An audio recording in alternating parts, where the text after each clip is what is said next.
because nag-encroach na yung DOJ sa authority ng court because only the courts can issue a whole departure order. And kung hindi whole departure at saka lookout, so be it. You cannot prevent a person from traveling because that's a basic right. Ngayon, kung meron na siyang kaso sa court, na-file na yung information sa court and warrants have been issued or a warrant has been issued at saka on bail halimbawa, then he or she should ask the permission from the court, di ba? Sabi tatakas daw, sir, naniniwala ba kayo doon? Sabi ng PECC, baka Well, tumakas. Well, lookout niya rin yun eh. Pag tumakas siya, that's her choice, ano? That's her option. Hanapin siya. Pero naniniwala ba kayo, sir, Na ganun, pwedeng tumakas si No. Senator De Lima. Because she was supposed to interpellate, ano? Mag-interpellate sana siya doon sa action bill, doon sa anti-war topic. So, dahil sabi ko, Monday magre-resume, sabi niya kasi alis daw siya ng Sunday. So, I just in jest, sabi ko lang sa kanya, bumalik ka, huwag mo akong gayahin. So, sabi naman niya, hindi, babalik talaga ako dahil harapin niya raw yung kaso. But that's her choice. If she chooses to remain out of, even assuming na wala pang warrant of arrest, ano, pwede naman talaga siyang umalis. But option niya yun eh. Meron kasabihin nga na the long arm of the law can easily catch up with whoever. So sir, walang mali, walang problema doon sa Wala ko nakitang mali doon sa pagalit siya. In the first place, meron siyang permiso sa Senate President dahil nga meron siyang speaking engagement. Official yung kanyang travel dahil nga meron pa kaming 3 session days. Hindi pa naman bakasyon. So, I don't see anything wrong with her leaving kasi wala namang warrant of arrest against her. Wala namang court order na may HDO siya. By the way, ako nung umalis ako, wala rin akong warrant of arrest. Sir, on the EJK committee report, do you agree on everything doon sa content? Yung kasi open-ended pa rin eh. Hindi naman conclusive na hindi state-sponsored yung nangyayaring extrajudicial killings. Ang sinasabi lang sa report, so far, walang evidence to show na state-sponsored or may alam ang Pangulo sa nangyari pagpatay. But kung meron mga bagong ebidensya lalabas na may kinalaman pala yung state or yung presidente mismo, then pwede namang i-makorek yun in the course of time.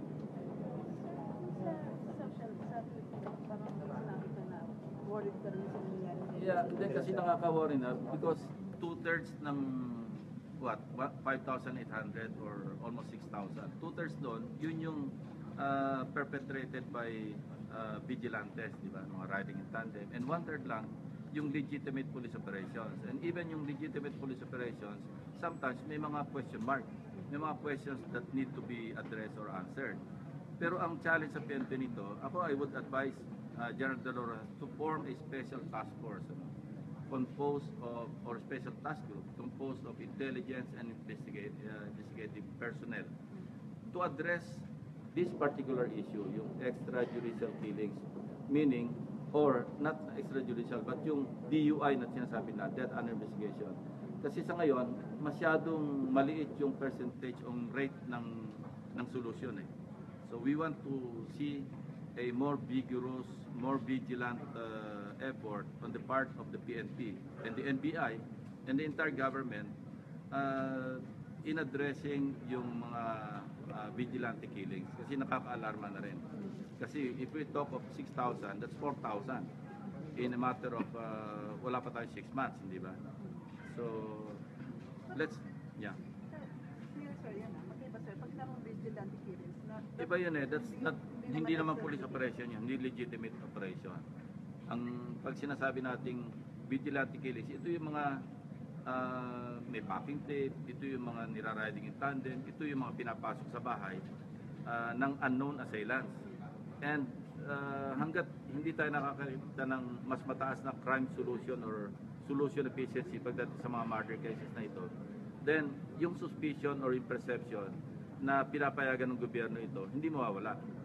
Now, I've talked to the PNP officers about this problem. Even during the time that we were still investigating the EJK and the sa Justice Committee, when they went to see me in my office, sabi ko sa kanila, para maiwasan yung suspicion na pinagbibintangan kayo, na may kinalaman kayo, isolve nyo. And, di ba, tinatanong namin, nasaan yung solution efficiency nyo, yung solution rate, doon sa mga DUIs. And, nagbabari yung kanilang mga datos. And we intend to ask them that, yung stats nila, plus yung rate of solution doon sa mga DUIs. But so far, sir, what Mababa masyadong mababa. And hindi natin alam din kung anong status. Sabi nila merong mga identified na mga suspects, merong at large pa, merong filed in court. But we don't see, we only are told of the numbers, but we don't see the details. No, hindi natin alam kung mga drug-related ba yung nasosolve nila na mga offenders o mga vigilantes. O baka naman yung nasosolve nila walang connection do sa mga drug, sa anti-drug or sa drug war na inilos ng government. Baka ito yung mga ordinary murder cases na wala namang kinalaman do sa anti-drug campaign ng gobyerno. So, I want to see more details pagdating sa solution ng mga murder cases o yung mga killings. So yung feeling kay Mayor Espinosa, tigil na po? Well, that's sinabi na rin namin yun. Wala naman nagko-kontra sa findings ng NBI, even ng PNP, at saka ng Senate Committee sa Public Order. Ang talaga namang conclusion doon, malinaw naman talaga. That's tantamount to summary killing. Kaya nga, nag-file na yung NBI ng kaso sa Prosecutor's Office, sa DOJ, and let it roll. Hayaan nating magsimula yung preliminary investigation, and kung ma-establish yung probable cause, then they go to jail because that's a non-bailable offense. So, para sa report, wala pa. Na? Initial report doon sa ginagawa niyo. Wala pa kasi I intend to hold another hearing if only to get the NBI investigation report. Importante yun kasi mas exhaustive yung ginawa nila. So para maisara na namin yung investigation ng Committee on Public Order, I want to get the investigation report of the NBI and other details na kulang pa doon sa aming investigation. But the hearing is next year na, sir. Let's see, kung merong time pa, maybe last day namin sa Wednesday, baka Thursday, pwede pa rin magtawag ng hearing. I'll discuss it with the members.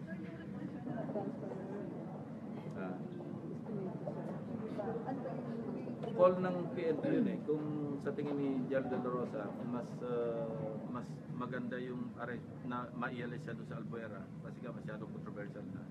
It doesn't mean that he's being punished kasi sinabi naman ni Kerwin at saka wala namang indication na tumatanggap siya ng drug money from drug syndicates.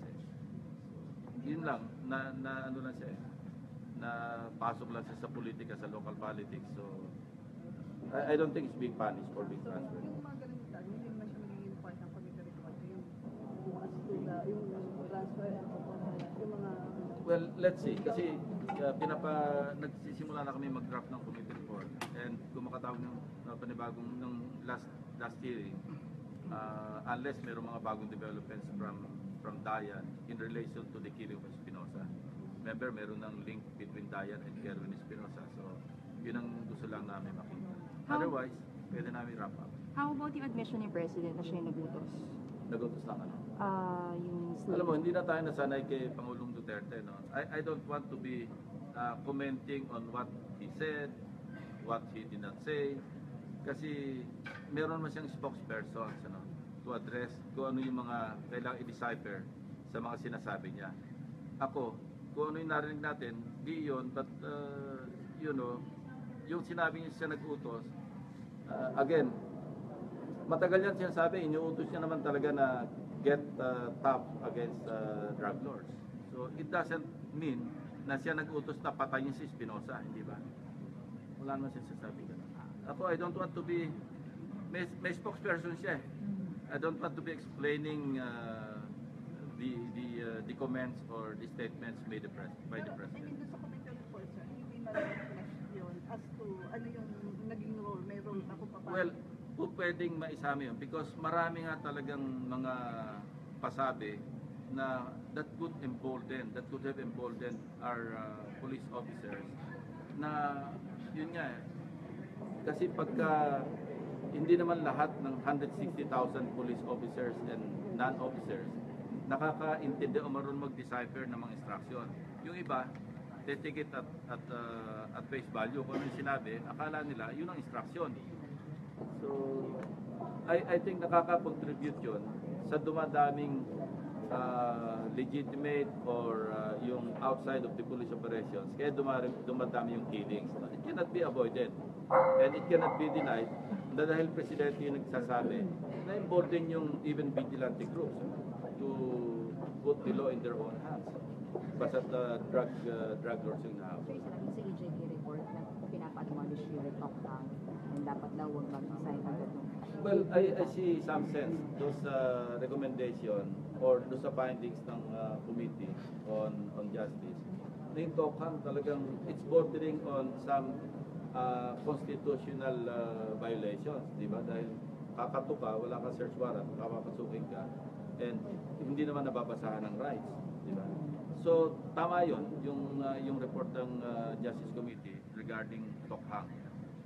I see some sense in the findings. Sir, dahil dun sa committee report na yun, ang attitude ni General Bato ito, sige, kung unconstitutional, ititigil na. Ano bang purpose, sir, ng ganun? Di ba, dapat i-improve or dapat itigil, sir? Well, dahil nga pumapasok ka ng bahay, tapos nag-iimbita ka, tapos hindi mo binabasa ng rights, eh talagang may infirmity sa Constitution. So dapat improve nila yung ginagawa nila or stop nila altogether. Okay? So yung death penalty, sir, umuusad na yung death penalty sa House? Ang chairman kasi ng justice dito, si Senator Gordon. And I don't know how he will defend the bill kasi sinabi na rin niya that he's against the death penalty. So I don't know. My suggestion is for him to appoint or create a subcommittee na who's willing to defend the bill on the floor, and even conduct committee hearings. Kasi that's awkward. Even nung si Senator Laila pa yung chairperson, hindi ko rin makita, kaya sana hindi sa committee niya na-repair. But, it cannot be helped kasi Justice Committee talaga papasok. So, ang nakita kong magandang arrangement doon, mag-create na lang ng subcommittee that will hear and defend the bill on the floor. Sir, kayo, sir, you still maintain na kailangan po ang death penalty? Ako, author ako eh. Yung kanina nga, di ba sabi sa rape, bakit nag-escalate yung reporting ng naging rape incidents? In my case, when I was Chief PNP, when Loyo Echegaray was meted out the death penalty, tapos na lethal injection, talagang bumaha yung mga nagre-report ng mga rape victims sa mga presinto. Not necessarily committed at the to merit such penalty. Hindi kayo ni Senator De Lima advice na hindi dito sa interest ko ba? Well, ang sinabi doon sa Article 140, induce eh. So whether advice or kinoerse, it doesn't matter kasi pag in-induce mo, inducement is even less than advice eh. Diba? Kasi ang advice, ang pag-induce, pwedeng hindi direct eh. So let's see. May general counsel naman mag-interpret. Thank you. Sir, isa lang last question Yeah. lang. So, do you expect the President to say something or do something specifically on the hearings kasi you are concerned? Well, sinabi naman niya na di ba, na he will do something about it. Not because I made a comment, but because I think dumadami na yung nagko-comment. Yung photojournalist na nag-post sa New York Times. That says a lot. Dahil in his, how many days? 35 days?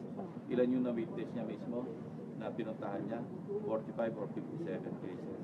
So, hintay pa ba natin na magkaroon ng masyadong maraming pressure from within and from without, from the outside, na tungkol sa nangyayaring mga death under The President, para dapat magkaroon ng condemnation from the President himself. dapat talaga mag-form, I would suggest na magkaroon talaga special effort, special group, task group to address only the vigilante type killings na nangyayari. Whether, especially those related sa drug war. Through from PNP, sir. PNP, NBI, it should be a composite team, ano? Intelligence and intelligence personnel and investigators, mga CISO. Para talaga ma-address and get to the bottom of bakit tumami yung vigilante style killings ng mga drug pushers. Yung ibang mga nag-surrender na sa Topham, tapos napapatay pa. Does it speak well of yung peace and order efforts ng PNP? Thank you. Para sa dapat ba top, oo, kumbaga sa presidente mismo. Kasi merong mga faithful people that will address yung mga vigilante killings. Well, kung sinabi ko natin sa iyo lang, diba, dahil inalis yung 8.3 billion sa ARMM, nilipat sa DPWH. Pagkatapos ng implementation, ibabalik din pala implementation sa ARMM. No? But yung Organic Act, klaro naman, no? Dahil yun naman ang balik constitution, taligang batas ng ARMM. So, bakit inalis mo pa sa ARMM, ilipat pa sa DPWH, tapos doon mo rin pala implement. So, isa lang yung nakikita natin doon. Nangyari yun sa House of Representatives. Ibig sabihin, well, short of saying, gagawin pork, di ba? Kasi nakasay na sa mga legislative business. So, yun ang inawag ko, first and foremost, violation ng Organic Act. Kaya walang district engineering offices ang DPWH National sa ARM, simply because may sariling DPWH ang ARM. So, yun lang namin ang dahilan. So, talaga ay vehemently objected to that amendment made by the House. Kaya ngayon, ang nangyari ngayon, nakaputi pa because in our caucus, na napagkasunduan namin, and ngayon, end up ng House, ilipit namin sa SUCs para gamitin pang-libreng tuition fees doon sa mga poor but deserving students. So, yung mga kakilala nyo gusto mag-aral ng law, gusto mag-aral ng economics, gusto mag-aral ng maski ano, at deserving kasi may utak, pumasok kayo sa SUC kasi merong 8 billion mahigit pesos na nandun para sa mga mahihirap na estudyante na deserving naman na pwede silang makatapos sa pag-aaral. Pero sinasabi ni Representative Nograles kanina, parang kaya itemize naman daw, sir, kahit sa video. Well, naka-itemize naman pala, bakit alisin mo pa doon sa ARM? Diba? It doesn't make any difference. Kasi kung nasa amin lang, ba't ililipat mo sa DPWH? Tapos sa implementation, ang mag-implement, DPWH National.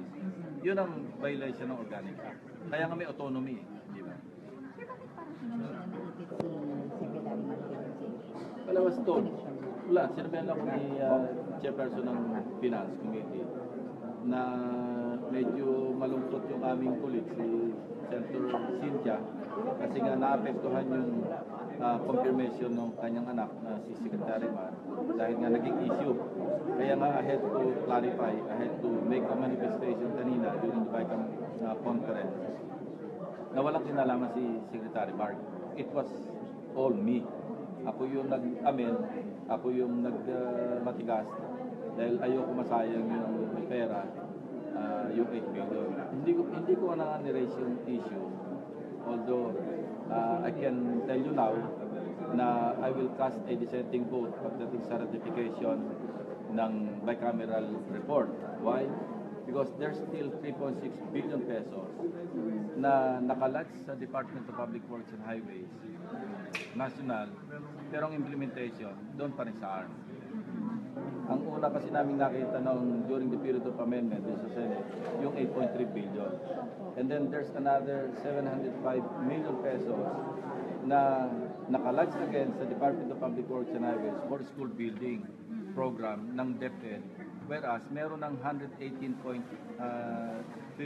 billion pesos na nasa DepEd pero mag-implement na DPWH. So bakit meron pang nakabukod na 705 million sa DPWH under the same program, school building. And then there's another 500 million pesos for feasibility study, engineering design, etc. Samantalang meron ng 5.9 billion pesos ng item, ganun din, feasibility study, engineering design, na nasa DPWH. So para saan pa yung 500 million na yun kung meron ng 5.9 billion? Ito yung mga issues na I tried to amend, and remove from the budget kasi nakikita ko, walang gamit eh. Marami pang nakita. And probably next year, recurring na naman yung questions. When will we ever learn? Dahil sabi ko nga, di ba, ang dami na nakasuhan sa ombudsman doon sa PDAP issue. And the Supreme Court has already ruled na unconstitutional yung PDAP. Kailan ba tayo matututo? Pag nakasuhan na naman yung mga ibang congressmen o ibang senators, whoever na nagawa ng mga insertions. Sir, anong delikado dun sa 3.6 billion na DPWH pero ang implementation sa ARS? The same banana. Dahil naka-lodge ito sa DPWH national, ang implementation sa ARM, which cannot be executed simply because it's in violation of the Organic Act because may autonomy yung ARM, di ba? Kaya nga, Autonomous Region of Muslim Mindanao. They should be left alone.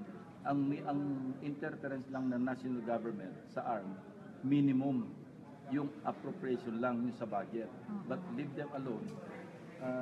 Ang sinasabi nila, walang absorptive capacity yung ARM, kaya raw natetenga yung mga projects. Kaya kailangan mag-intervene yung DPWH. But hey, ilan ba yung unused appropriations ng DPWH National? 115 billion pesos noong 2015. So hindi lang yung ARM, hindi lang yung mga LGUs ang may problema sa absorptive capacity. Even the NGAs, as I pointed out during the confirmation hearing ni Secretary Speno, na ang reason hindi kayang i-absorb ng ARM being a local government unit, an autonomous region, yung mga projects, and hindi rin kaya implement ng DPWH. So that should not be used as a justification to realign yung budget ng DPWH. Yung pala, sa ARM din pala. That's basically my issue. Sir, yung amounts that you said na yung dissent later, Yeah. ano yun, sir? Yun ba yung naging compromise for the confirmation ni Mark? No.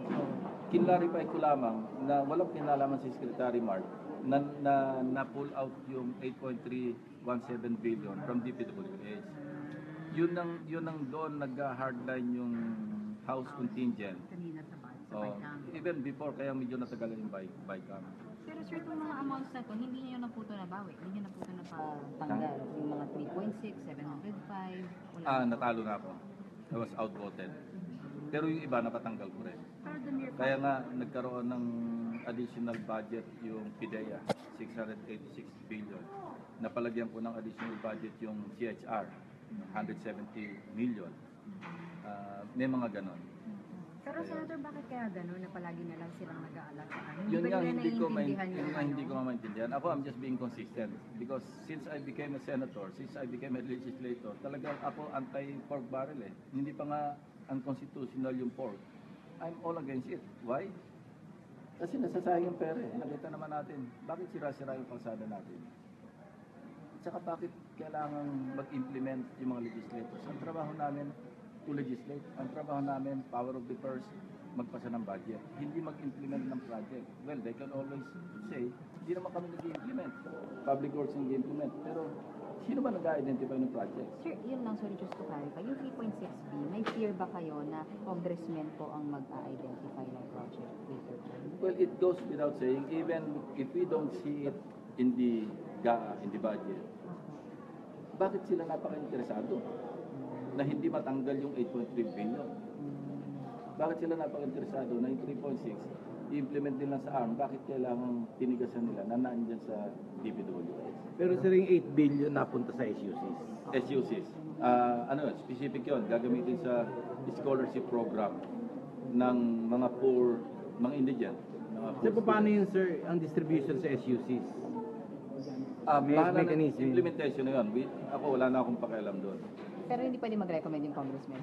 No, walang ganung usapan doon. Talaga na sa SUC, basta ang policy guidance is gamitin yung pera pang tuition fee para malibre na yung tuition fee ng mga college students na mga mahirap pero deserving. Sir, kanina po sinabi niyo sa So pupunta yan sa UP, lahat ng mga state universities. Sir, kanina nasabi niyo sa Balkan na mukhang mapapayapas si Mark. Bakit po nasabi? Nasagot In-inform kasi ako ni Senator Loren na malungkot nga si Senator Cynthia Villar kasi nga nababypass yung kanyang, and I noticed nga before I entered the bicameral conference room, medyo nakasimangot na yata si Senator Cynthia. Pero ano yun, I was told after ng BICAM. But I deemed it wise to clarify matters with the congressmen. Kasi bakit parang ang maapektuhan, the one who will feel the brunt, si Secretary Mark, samantalang ako lang talaga yung may kinalaman doon. Nag-a-appeal na nga sa akin si Secretary Mark through the mother na kung pwedeng pabayaan ko na lang. Sabi ko, that's non-negotiable as far as I'm concerned because alam naman natin kung saan pupunta yung budget. And we're talking here of 8.3 billion pesos. Senator, clarification lang. Yung mga iba pa Kasi ang simple mathematics, 3.6 billion plus 8.3 billion divided by 8 legislative districts. How much would one district get? 1.6. 1.5 billion. 1.5. Di ba, to me, that's unconscionable.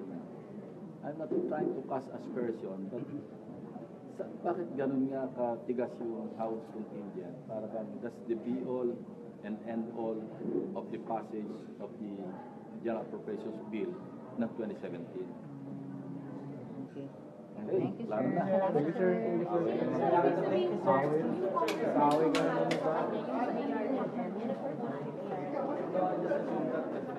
Sinabi ni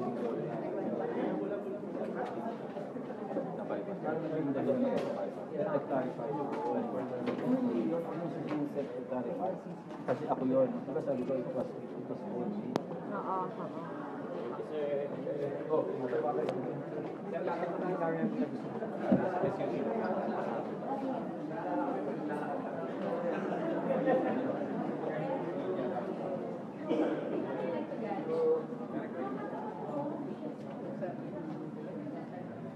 Ang sakit, bakal pala yan.